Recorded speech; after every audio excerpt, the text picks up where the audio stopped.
दोस्तों, नर्मदा भारत की प्रमुख नदियों में से एक है। इसके अलावा नर्मदा एक पवित्र नदी भी है जिसका हिंदू धर्म ग्रंथों में प्रमुखता से उल्लेख मिलता है। दोस्तों, इसका प्राचीन नाम रेवा था। कहते हैं गंगा में स्नान करने से जो पुण्य प्राप्त होता है वह नर्मदा नदी के दर्शन मात्र से ही मिल जाता है। नर्मदा के जन्म की कहानी बहुत ही रोचक है और उससे भी रोचक है इसकी नदी बनने की कहानी।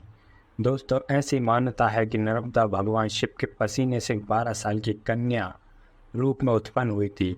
फिर जीवन ने ऐसा मोड़ लिया कि प्यार में ने धोखा मिला और ये उल्टी दिशा में बहने लगी। मान्यता है कि नर्मदा नदी राजा मेखल की पुत्री थी। जब नर्मदा विवाह योग्य हुई तो पिता मेखल ने राज्य में उनके विवाह की घोषणा की।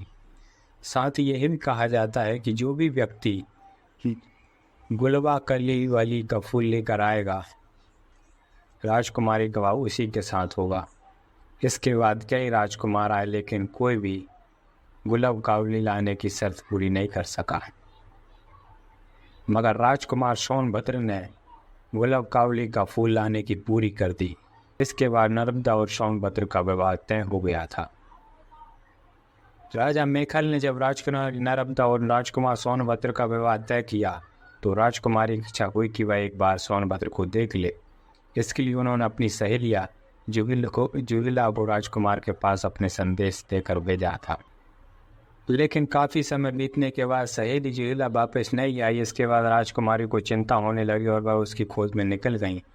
खोज करते हुए सोनभद्र के पास पहुंची और वहां जुहिला को उनके साथ देखा। यह देखकर उन्हें अत्यंत गुस्सा आया। इसके बाद ही उन्होंने आजीवन कुंवारी रहने का प्रण लिया और उल्टी दिशा में चल पड़ी। कहा जाता है कि तभी से नर्मदा अरब सागर में जाकर मिल गईं, जबकि देश की अन्य सभी नदियां बंगाल की खाड़ी में जाकर मिलती हैं। दोस्तों, युवा अवस्था में ही सन्यासिनी बन गईं।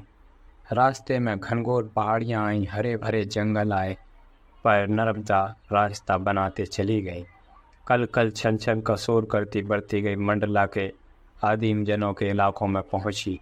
कहते हैं आज भी नर्मदा की परिक्रमा में कहीं कहीं नर्मदा का करुण विलाप सुनाई पड़ता है। नर्मदा ने बंगाल सागर की यात्रा छोड़ी और अरब सागर की ओर दौड़ी। भौगोलिक तथ्य देखिए कि हमारे देश की सभी बड़ी नदियां बंगाल सागर में आकर मिलती हैं, लेकिन गुस्से के कारण नर्मदा अरब सागर में समा गई। दोस्तों, आपको ये वीडियो पसंद आई हो तो चैनल को सब्सक्राइब कर दें।